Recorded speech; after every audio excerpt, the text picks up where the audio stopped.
Everyone suddenly wants a parakeet alarm clock. Grudge the cat steals the show. And a Lurien has a non-speaking role. What else is new? Hey, everybody, and welcome to, and Malissa is fanning her armpits and face. Welcome to the Seventh Rule with Cirroc Lofton. Hello. What was that, a snarl? We are joined by a very special guest, Malissa Longo, and also a very special guest, slightly less special, just kidding, equally special, Rico E. Anderson, who snorts. Happy to be here, guys and gals. My name's Ryan Husk, by the way. We are reviewing Season 3, Episode 1 of Star Trek Discovery called That Hope Is You, Part 1. How you guys doing? Woo. Doing great. Thanks for having me. Yeah, doing good. Good to see you, Rico, man. Good to see you too, Cirroc. It's been a while, man. This lockdown keeps us all separated, but thank God for this. It's always great to know that you guys are still out here doing what you're doing and you know, just keeping it moving. We do what we do as creatives, you know? Yeah. It's also good to see Melissa. Yeah, it's okay. Always. It's okay. You know. It's always good to see Melissa. Yeah. Great to see you, Melissa. Thanks. It's good to see you too. My favorite is when Ryan says she classes up the place. I like that.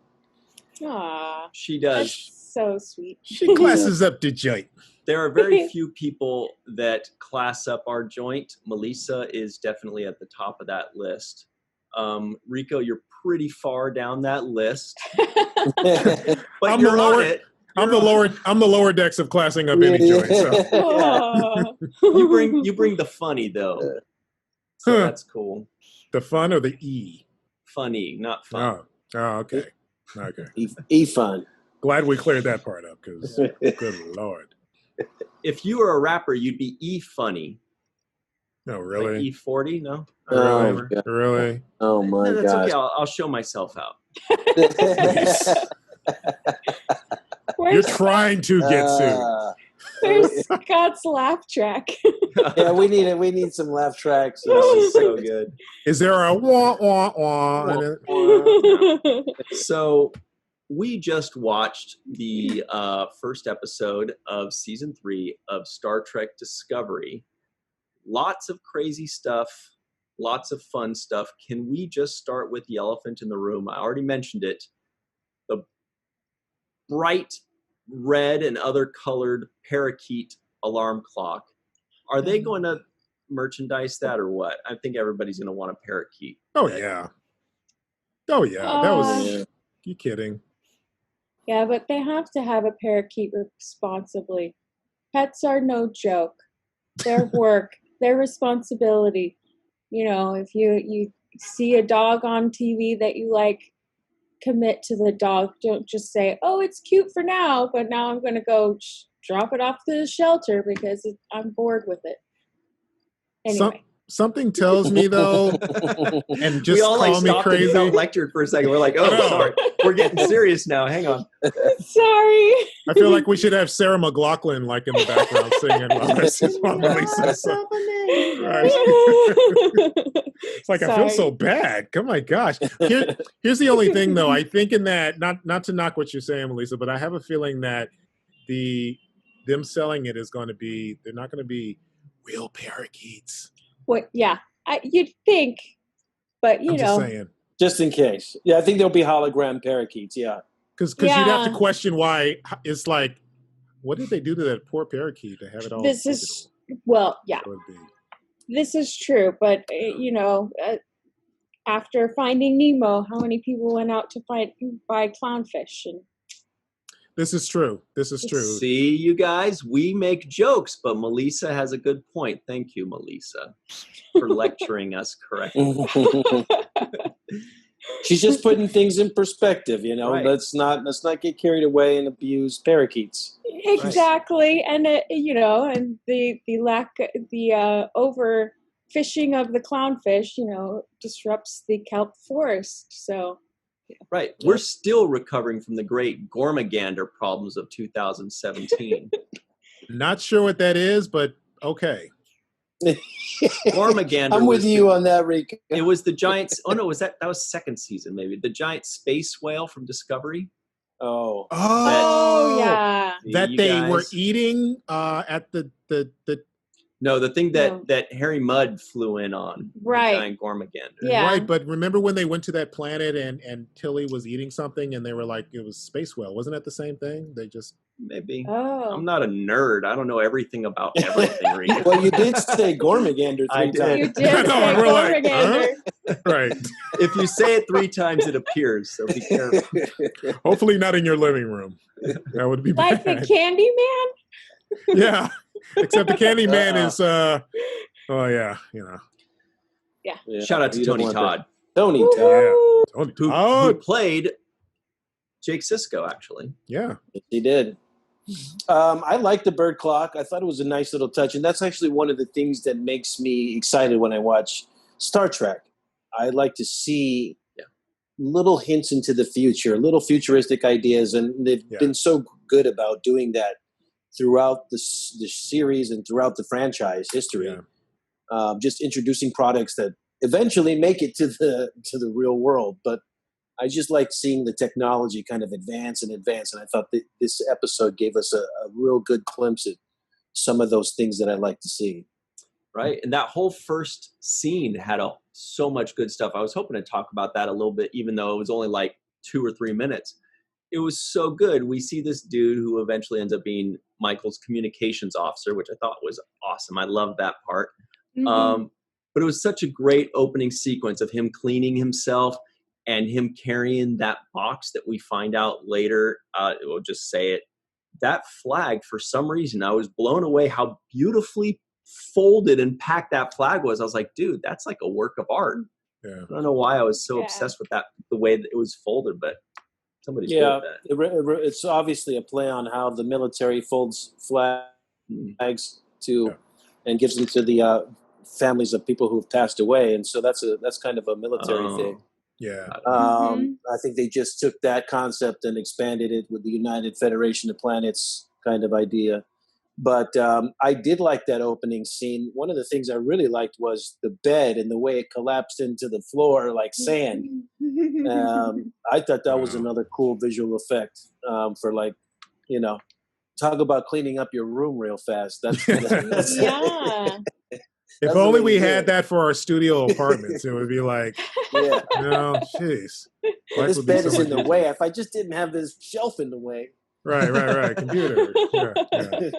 But it also makes it so that you don't need as big of a place to live. You only need this little spot because, like, your bed pops up, you sleep in it. But then if it disappears, it's not taking up space anymore. You can just stay in a 10x8 spot and you're good. But Cirroc, I think you really called it when you mentioned the fact that the technology that we see in Star Trek will one day be the thing that we all use today. It's proven. It's literally proven science that has been even admitted to be inspired by what we've seen on Star Trek. So who knows? That digital parakeet may soon be probably the most recent one, just as of a couple years ago, is the Universal Translator. That's actually happening too. Yeah, it's here. It's here. In a couple of different ways, like, you know, like on our phones and how dope is that, man? It is. That is pretty dope. You can. Well, we're making communication easier, right? Yeah. When people are able to now travel to countries where they don't speak the language and still be able to ask things and talk to people. That's a beautiful way to connect all of us. But it's the technology. I just like seeing the concepts, and I don't know how they get about discovering where they want to go with these kinds of things. I don't know if the writers are sitting in the room and say, the bed dissolves into the thing, or if they have a technical person that just works on those kinds of things. But the floating desk, the chair that appears out of nowhere, the teeth, the brushing of the teeth. Right. If I could just get my teeth clean like that makes it a lot easier. Even like the controls, like what my man was using on the ship, which you saw very similar to what was in the office. They just, and then it comes up and they're just like, blah, blah, blah. as far as like pressing buttons and stuff. Yeah. And there seems to be a lot more efficiency, right, with the way things operate. With a little fun. And then he sits and checks for signs of signals or signs of what did they say exactly? What was the wording they used? Checking for signs of something, but anyway. I'm not sure, but I thought it was just signals. I think they said scanning for signals. That's scanning for signals. Okay, and signals was the main thing. That was such a poetic little ending. Then he does all that. Then he sits down and he just scans for signals every day of his sad life. It's like whoever like works at NASA who's in charge of waiting, listening for that sign of life to hit their satellite or whatnot. That's actually under SETI, which is that particular branch that's listening for frequencies and sounds. But yes, I know what you mean. One thing I will say about Discovery, and they have not failed in this at all, is their visual effects are just insane. Yeah. Just gorgeous. Freaking gorgeous. That was one of my questions watching this, is where did they film it? I felt like they were in New Zealand or somewhere. Oh my gosh. Iceland. Yeah, that was my question too. Was it Iceland? Was it? I believe it's Iceland. Okay. Yeah, it's beautiful, man. amazing. So beautiful. Yeah, like these black sand beaches. Yeah. Yes. Yeah. And that water. And the water, gosh. and the cliffs, and just the rolling desert kind of, but not desert, but kind of. It was weird. It was beautiful, and I just said, "Wow, where did they film this?" My guess was New Zealand, but Iceland sounds pretty exotic too. I do want to give a quick shout out when we're talking about production value, Rico. You're saying how it always looks amazing, and it does. I mean, absolute 10 out of 10, A plus. Yeah. On top of that, the sound is amazing, which is why I went to go grab something, because the sound is so good, and I'm listening to it on my crappy computer speakers until today, because Star Trek Discovery sent me I saw that awesome thing. That is so cool. I saw that when you posted it. I was like, is that a speaker? Really, really cool, really good. And suddenly I can hear stuff the way it's meant to be heard. So trust me, guys, it's worth it to have good speakers, because otherwise you're missing out on half the fun. Discovery's sound quality is amazing. Big kudos for that too. We, like when we would do like Andre's watch party, shout out to Andre Kottman. He's got that, man. He's got that Baum sound boom system. He does. And when you hear that bass, baby, it's just like. I have a question for you. Was the intro music different than the entire intro? Was that the same? Is that the same intro that they're using? It's the same music, just different graphics. The graphics were different. Graphics were different. Yeah. Right, because I noticed a change in the intro, and I was like, "Well, I couldn't figure it out." I knew the graphics were different, but I wanted to know if the music was also different. I noticed the original series soundtrack kind of playing at the tail end of the opening credits.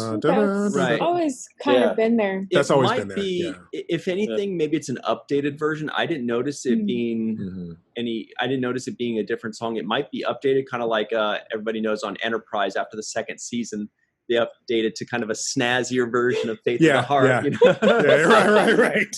You're like, oh, I got Faith of the Heart too. Well, and I feel a lot more hip too, because it was just So I did kind of interrupt the flow of the conversation, which had led to Iceland, and where Michael meets Book.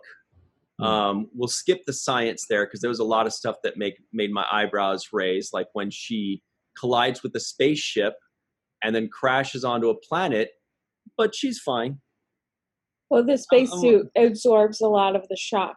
Right. Yeah, but Ryan. You're in the spacesuit. I know, but that's it's like if you're wearing a suit of armor and you fall and crash onto the ground, the suit of armor is going to have an impact on the ground, but you're going to have an impact on the suit of armor and vice versa.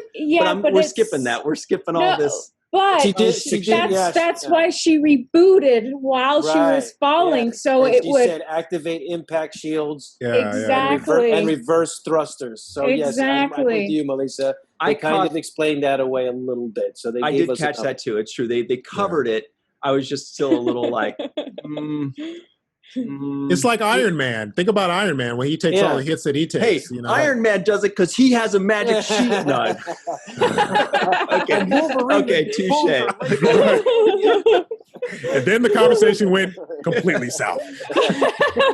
Iron Man built that thing to withstand 1,000,000 suns, and you know it. And thank you for watching. I would say that, the first thing that jumps out at me is just the production level. This is like feature film production. When I watch this, it's like I'm watching a movie. It doesn't feel like I'm watching a TV show and that they're working with a TV show budget. The outfits are ridiculous.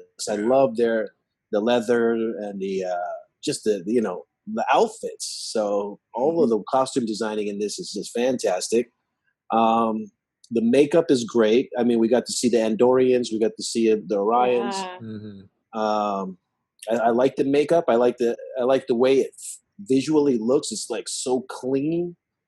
The sets are seamless. You don't see any flaws in the background and the design. I just think that if there's one show that you would be really looking your best as an actor on, it's this show, because they're giving you all the benefits of the lighting and the wardrobe and the cameras.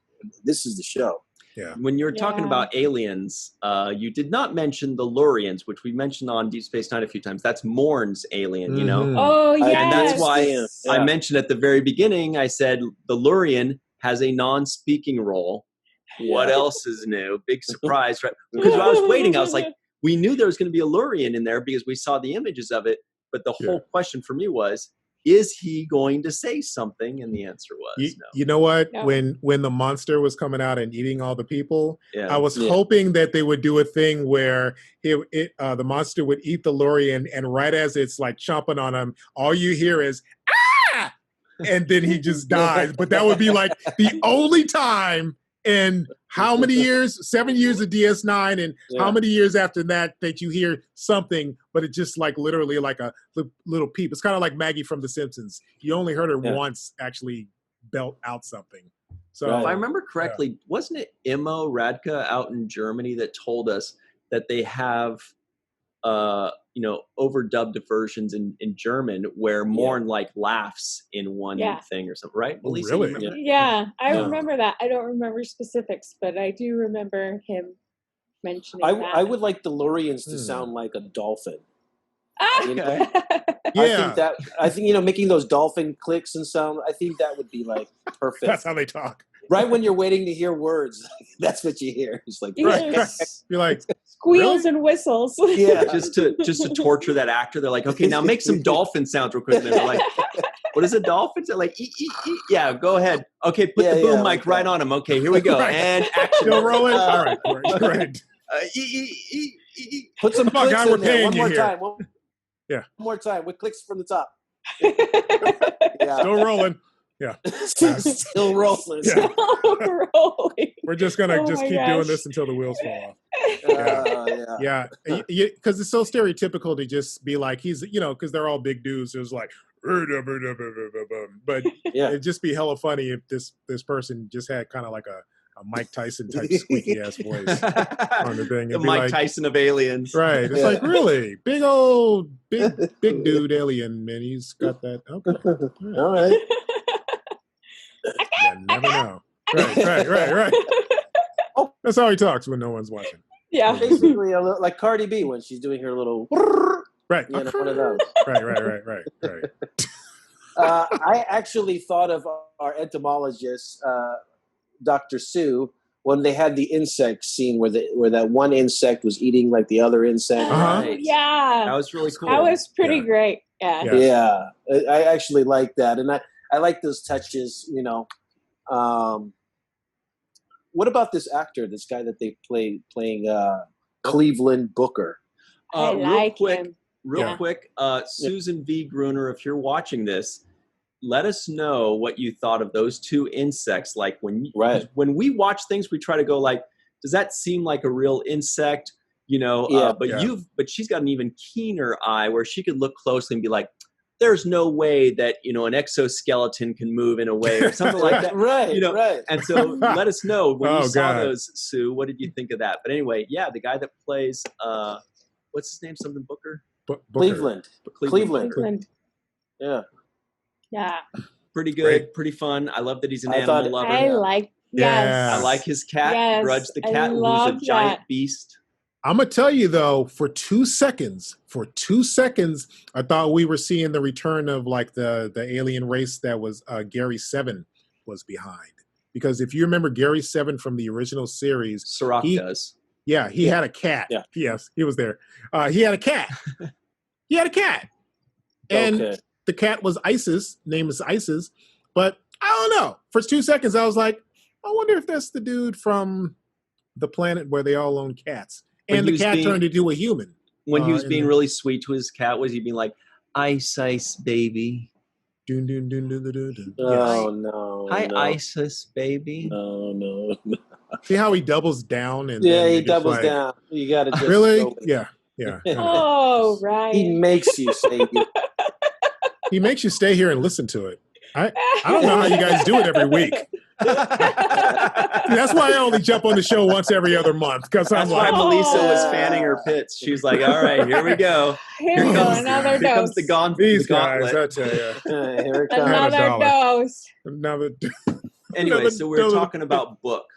We really Yes. were only introduced to like 2 characters. There are 3 characters total. There's Michael, Right. we already knew. We Right. met Booker T. Right. And we could call him Booker T. That's a wrestler, one of the coolest wrestlers ever, TV champion. I was thinking Booker T. Washington. Yeah, there is also a Booker T. Washington. There's also a Cory Booker. kind of but more famous than the wrestler, Brian. But go ahead. not in not in all circles. Let me tell you, All right. King Booker. Unfortunately, Some people know what I'm talking about when I say King Booker. Okay. the brother stole the brother's name and made it more famous than the brother whom the name Hang came on. from. Rico, Uh, how do you know he's a brother unless you know who I'm talking about? See, I just outed you. You know I know who Booker Booker T, Okay, the thank you. wrestler. Yes, Yeah, we know know. We Booker know who T. he I is. don't. But And I know he's not a white we're dude. just saying, King that- Booker. Anyway, I never met him. point is, so and then there's the communications officer whose name I don't remember. And there was a little bit of the Orion and the Orion and Andorian duo that were really funny, Right. that like squabbled Yeah, with each other. I yeah. hope we see more of them. But really, it's a 2.5 character show so far. It's Michael, it's Booker, and then with a little side order of communications guy whose name escapes me. But Well, Which great. I love it. love. Mhm. I Yeah. loved that because Yeah. it was so stripped down compared to the previous. it's a great intro, yeah. Yeah. mm, And you really got to know one Booker in a way. Yeah. We don't know all the facets about him, but and then we got to know more about Burnham, which was really nice. You have the protagonist and you want to know and feel for your protagonist. And I think that we got that from this first episode. And real quick, I looked him up. That communications officer character's name is Aditya Sahil, played by Adil Hussain. And to be honest, I really liked him a lot. I hope we see a lot of him. Yeah. I hope he that was it's not very just- solid. I He was love very him. solid. Fantastic. Yeah. Yeah. He Yeah. portrayed that guy, that person who's, holding it down, after 900 years, really more than that of what the Federation was all about. I mean, to hold all that down and to deliver the way he did, it was beautiful. Yeah. Yeah. He is the hope of the Federation up Yeah. until that point, until Burnham comes. And then she just supports that hope, which is wonderful. And then you remember hearing that he only had two ships out. Yes, I guess there's only that's 2 so ships cool. out there, but he didn't say which ones, which makes me wonder if there's an Enterprise out there. Because Ooh. That's the a lot Enterprise of is letters, always dude. I know. 900. But there are only 2 Yeah. ships within range because Right. they no longer have good communications range. That's all Right. great story device. Right. I thought that's great. Yeah. So there are only 2 of them within range. For all we know, there could be hundreds, or there could only be 4. That's true. Or Right. probably not very many, but their communications are very low. So it makes it really stripped down, like you mentioned. It's like snail mail now. Yeah, it's like snail mail in the 900. Well, they're dealing with a topic that I don't think hasn't been covered in Star Trek, and that's the demise of the Federation. Mm-hmm. Right. It no longer existing. I think this is a brand new concept that really took me back. Like, oh, really? There's no Federation? Like, yeah. So what's the structure like? What's the order like? Who, or is everybody beefing, or is everything okay? Like, what's going on? So I think that's a good setup for the future. I want to see how that's going to resolve itself and how the Federation gets restored. Yeah. Mm-hmm. So I think that was great. I also wanted to give a shout out to the man holding it down for Starfleet all this time, the captain of the communications officer. Yeah. I was really moved in that scene. I almost got to tears in that when he told her that she was the hope he was waiting for. And I thought that was like a remarkable scene. Yeah. I also want to give credit to the fact that for the most part, we only had 2 actors in this whole show, and it it didn't feel like it was lacking in any way. I was completely watching from beginning to end with no dips or no moments where I was like, oh, this is not moving fast enough for me, or this is moving too slow, or this is not believable. I was really taken with the story, the pace of the story, the way the actors were able to captivate me.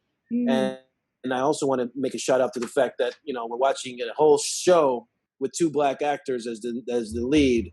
And the common misconception was that black actors couldn't carry shows and be leading roles in shows. Yeah. And that this is something that actually like blows that out of the water. So yeah, right. It was easily done too. Like it didn't like struggle. There was no, like you said, there were no slow parts. There were no parts where you kind of like look away or you even think like, hey, where are the other characters? It was like an origin story for the season. It was their origin story for the season. And I'm sure after that, we're going to find out about the Discovery, and then the 2 storylines will come together. But this one was an origin story for what's going on in the future in that universe, and for the main character, Michael's new storyline with another one of the new main characters, who is this Booker fellow. Yeah. What do you think, Rico?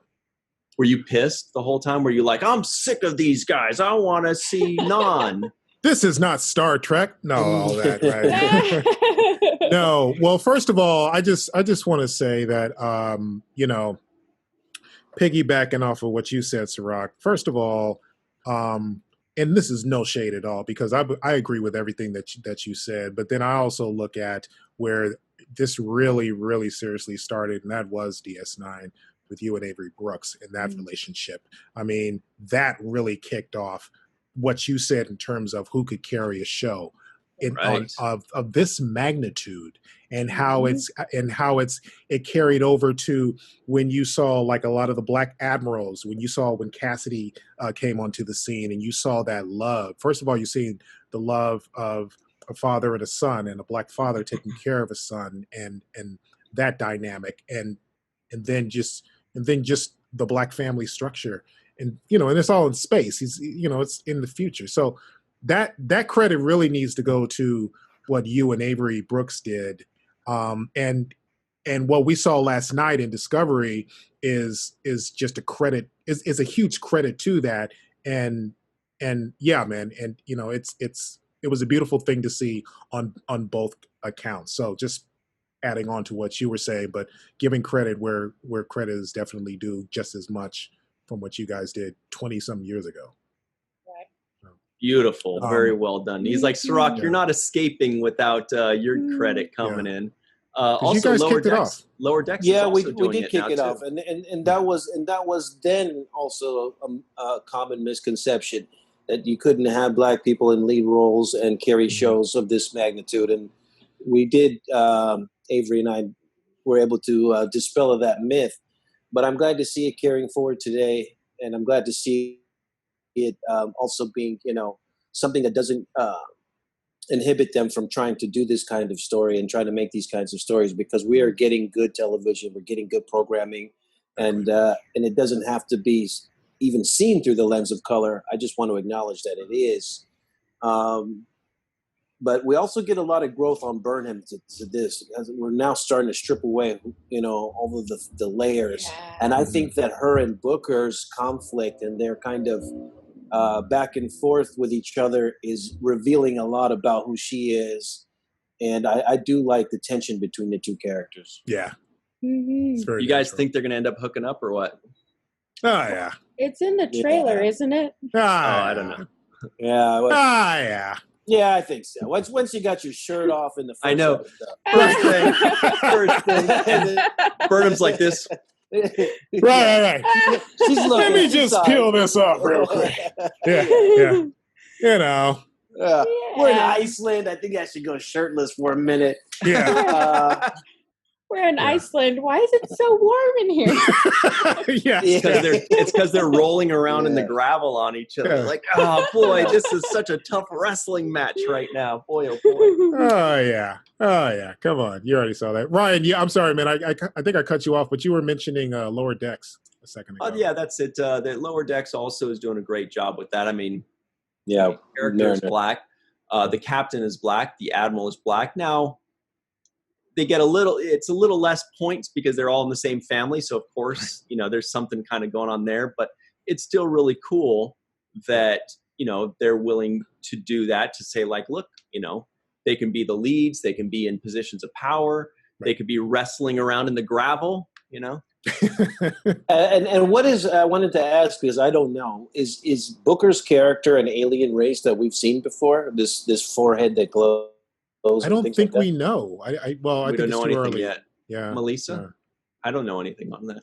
No, I don't know anything on that. So that'd be cool. Well, he is British, so. Hey, don't hold that. I don't know what that. I'm still kind of holding on to the possibility he could be that alien race that Gary 7 was from. Again, he's got a cat. He's from another, possibly from another planet. What was Gary 7's? Did he have that kind of ability with prayer and meditation and whatnot? Well, the thing about it is, yeah, exactly. No, the thing about it is they didn't really touch on like any extra like powers that he may have had or any abilities. But the cat did change to human at one point at the end of the episode of the original series episode for just a brief second. So look, anything goes in this. So it's very possible. And this is just a Rico theory here, but and we all know how those go. But yeah, so yeah, that's a potential theory that I have not seen. I haven't seen it in any of the threads. At least I didn't. So it starts here. Breaking news, ladies and gentlemen. Rico is breaking news right now. You heard it right here. I could be breaking the news with this news. I don't know. But what do you think about the burn? Do we think that has anything to do with Michael Burnham? Ooh. Probably not, but it's always possible that maybe she has to go back in the past, or they attribute it to her. They don't know what it is, but they think she did something. Because they say that's the day that the galaxy took a hard left. That's when all the dilithium ignites throughout the galaxy and wipes everything out. So now we know what happened to the Federation. It wasn't that another race wiped them out. It's that something wiped everything out. And now we're basically living in the Star Wars galaxy where things are kind of sparse and the Wild West. Mm-hmm. Yeah. Essentially. Yeah. I don't know. It could be, or it could have something to do with her mom. Ooh, right? Also true. This is true. I know there were a couple of theories that were floating around that they touched on that had a connection with Voyager, and they were saying that it had some connection to the Omega Directive, the Omega, what's it called? Prime Directive, the Omega Directive, I think it is. And basically, there's this element that if any captain finds it, you got to destroy it, no questions asked. And the Omega particle or something like that. Yeah, something like that. Yeah. And they said that it could literally just screw up everything. And so they were saying that there could be a connection to that. It was just a theory, though. What about in the reboot JJ movies? There's that drop of red. that red the stuff, red matter. The red matter. What if they're connecting those franchises, those series? Kurtzman did just do an article where he said he wanted to have more of a connection, even though they're technically already connected because Spock from the TV show goes back in the time and it's the same Spock. But what if it's the red matter that causes that? It is a red matter. Let's all stroke our beards in anticipation. Yeah. There you go. Cirroc wins that one. I had to shave mine off. So this is all I got. Where did Burnham send that suit that she was flying in? Where did she like sent it up? I think it was it's basically like Timmy stuck in a well. She's sending the suit out to go find help, basically as like a smoke signal. I think she sent it out and said self-destruct, which means she's probably going to send it up and explode and hoping that Discovery will be like, oh, we just detected some explosion. You think that's what it was? Oh, okay. All right. I think she said self-destruct when she sent it up there. She did. Because my question was like, why did she destroy the suit? Yeah, you need that suit. It's a flare. She's shooting out a flare. It's a smoke signal. How come she just couldn't shoot out a flare? Yeah, I'd keep that suit. You can travel. You travel with this. It's a ship, basically. That was a dope ass suit. Yeah. But now they have personal transporters, so that's true. Or maybe if she need the suit. Maybe if she's sending the suit back out, to safety, maybe she could have hopped in it too before she left, or before, kind of be like, well, and then I was like, this suit's working perfectly fine now after it just crashed. Right. And you just scrapped it. Or maybe it wasn't, and that's why she sent it out. Go fix yourself. Go find a place to fix yourself. Right. Think about what you did. You naughty suit. Where are we going with this? I don't know. Star Trek, isn't it? So she sends the suit away, and then she says, stand up, walk, left foot, right foot. And I'm like, the suit could have helped you get around a lot faster. You didn't have to be running through the desert. The desert, yeah. But yeah. Or maybe it was so I don't know, maybe that doesn't work. Just like alien people wouldn't detect her so easily, so that she could sneak up on them easier than they could sneak up on her. Maybe. Whatever it is, sense. I bet we'll find out. Didn't the suit have a cloaking device or something? She could have just hit it. But they did go into the future, so I don't know. Yeah. Maybe. Now they also said that the burn happened 100 or 120 years ago. Right. And that's not too long ago, considering this is the year 3188, right? So that's like 900 years or 800 years, I guess 900 from their future or something like that. Right. So that makes me think immediately, my little nerd heart goes a flutter, and I'm like, dude, that means the Federation was going strong all the way up into like 3100, right? Which we kind of already knew with the time travel stuff and Daniels and stuff, but and maybe that's what caused it, time travel, who knows? But I want to know what happened in the Federation in the 2700s, the 2900s, all that stuff. Did it become thousands of planets? Has it been going to war with other things? That's what I want to know about. It leaves a lot open now. I mean, we're 900 years in the future, and we're seeing what's happening now. And just it's kind of like when the original series bounced into the next generation. We had all those uncharted years of, well, what happened in between all that? What enterprises were there? What became of this race, or what became, so it offers 900 years of what happened. Where are they now? So yeah. The third episode is going to be called Feel the Burn, so don't worry, Ryan, you'll be able to get it. Right. You'll be able to feel the burn. And there's going to be a Bernie Sanders type alien. He's going to be like Sandar Bernay. No, there's going to be two aliens. One named Bernay, the other one Sandar. And a wink and a nod. I was just remembering you're giving yourself a Klingon name. Rico, yeah. Because we were talking about how, since at the last virtual TrekCon, Rico was turned into a Klingon by Tomas Supernant.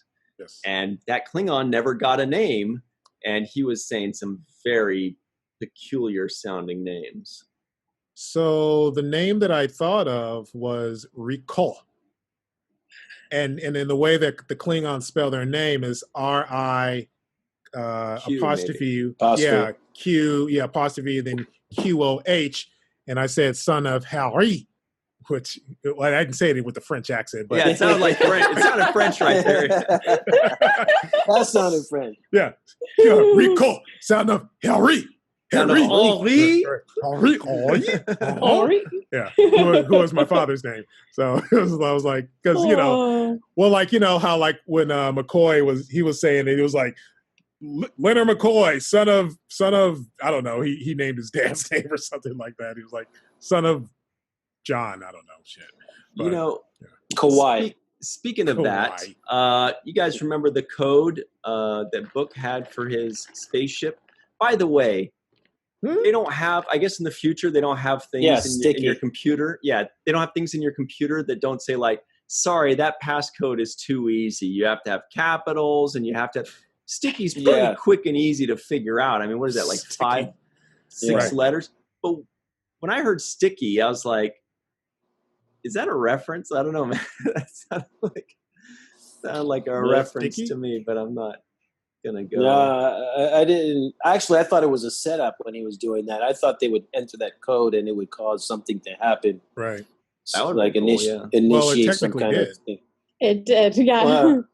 It did. released Fluffy or whatever that. I don't think they called it that, but I called it a lobster worm. Which was, I'm sorry, Melissa, go ahead. Oh no, go ahead. It wasn't important. No. I was gonna say it was kind of cute. The big alien monster thingy? Yeah, I mean, it was only eating them out of self-defense. Yeah. You know. This is true. And then it was pretty docile.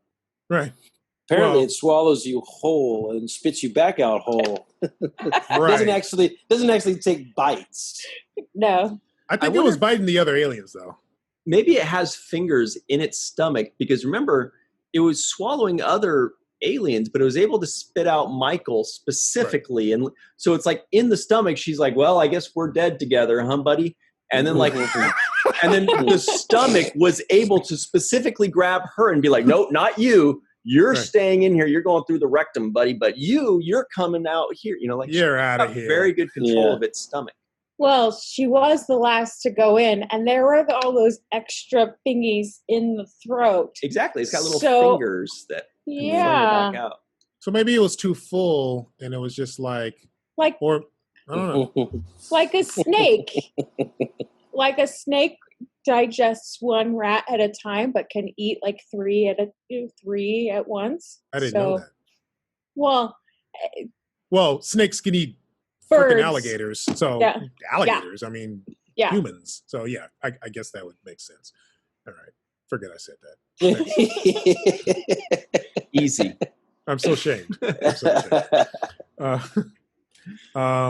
Did anybody else see the Arabic that was inside of that area when they went to go to the place to buy the lithium crystal stuff?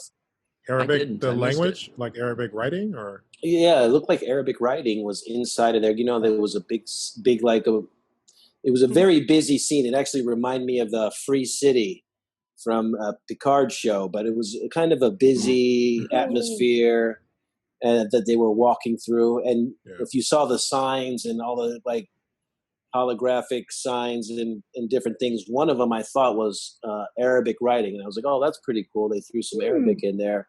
Cool. And I actually thought that Booker's character was kind of based loosely on an Arabic type character. So I just wanted to put that.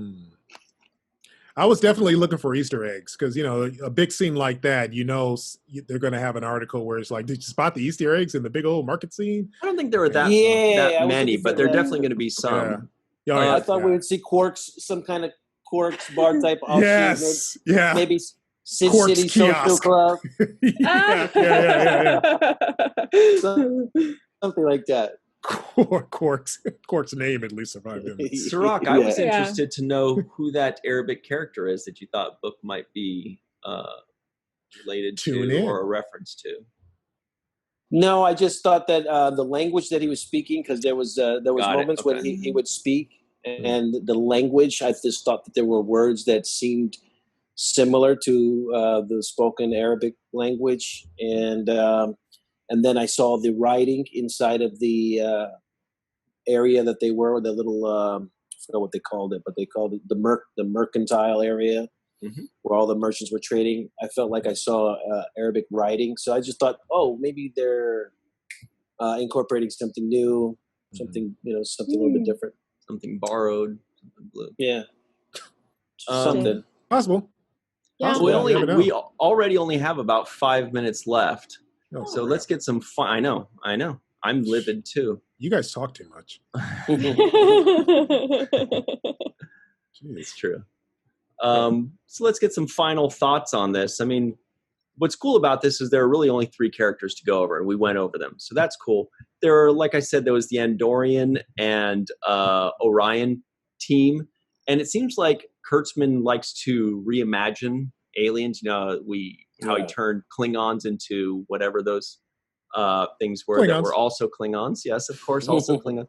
But they've made Andorians. Before, Andorians were these tiny little guys. Now they're big and tall. But I also noticed that the Orions, it seems like they're specifically making Orions super tall. Like not necessarily big, but specifically very tall. So that's just an interesting thing to kind of see if that's the case. But I did like that Orion and Andorian duo that was kind of like squabbling. Like the one guy's in the middle of asking a question. The other guy's like, he asked you a question. Right. I thought that was funny. Right. Mutt and Jeff. Or they would both ask opposing questions, different questions at the same time. Yeah. I like that too. Yeah, it's That was bad good cop, chemistry. bad cop. Yeah. Really good chemistry. Well, I think for me, the thing I leave with in this is, one, I feel like I'm beginning a new journey. So we're on the 3rd season of a show, but I do feel like this is now the beginning of a whole new journey. I'm excited about the possibilities. So I do feel like they've kind of left the first 2 seasons back in the chapter and closed the book on that and said, let's start again. I'm enjoying the possibilities. The other thing I walk away from this is that Michael Burnham, the actress that plays her, Sonequa is just, she's just fantastic to me. She's a great actress. She eats up the screen. She plays all the beats. She plays all the emotions. I'd like to see her kind of have a little meltdown when they gave her the drug to sedate her or to make her tell the truth. I enjoyed that version of herself kind of melting down a little bit. And I just think she's a phenomenal actress, and I think they did a right job by hiring and casting her to be the lead in this show. One quick thing on when she had that meltdown, there was a great line in there. I don't remember where it is in my notes, but she said, I have a friend with red hair. She should not have this stuff. I love that. Yes. That was brilliant. Yeah. Yes. Right. We know, She doesn't need it. She doesn't need it. That's what she says. I have a friend with red hair. You cannot give it to her. Yeah. Oh my God. Great. Yes. Best That was line. great. Any final thoughts on this, Malissa? I am really excited to see where this season goes. This first episode was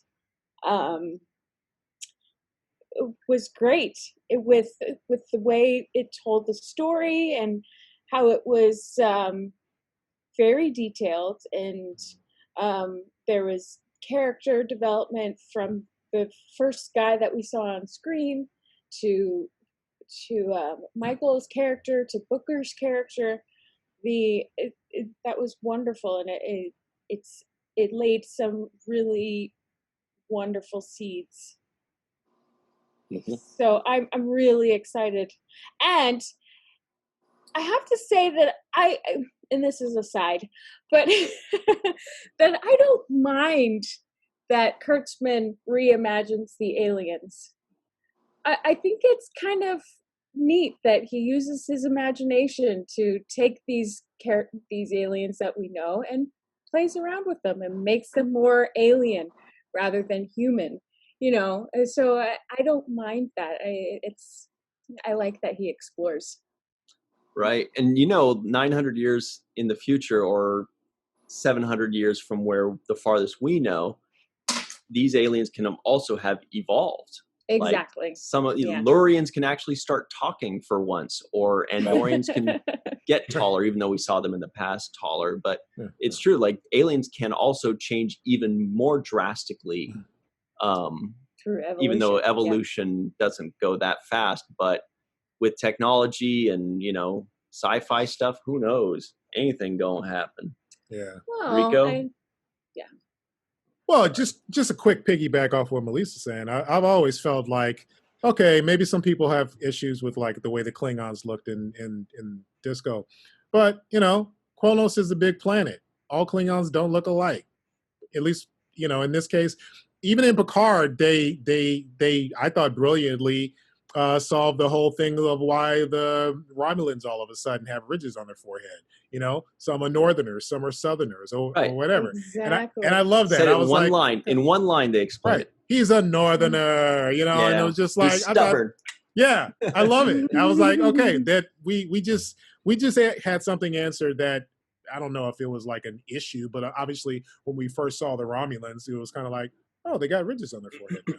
When did that happen? So, but going to my thoughts on it, I feel like, Star Trek has always been a happy place for people who are obviously our fans, and it's always helped to help people in a time of need, in a time of feeling whatever it is they may be feeling in their life. And obviously, with what's happening, everything happening in 2020, it's great to always have Star Trek to look at, if that's something that is a part of your happy place. But also when you get new Trek, it's just more icing on the cake. So we had Lower Decks, and now we have Discovery, and this is just all new stories, new Trek, new furthering of the adventure with respect to everything that was that's been here before. So I think it's always been a great happy place for people. I think it's even more of that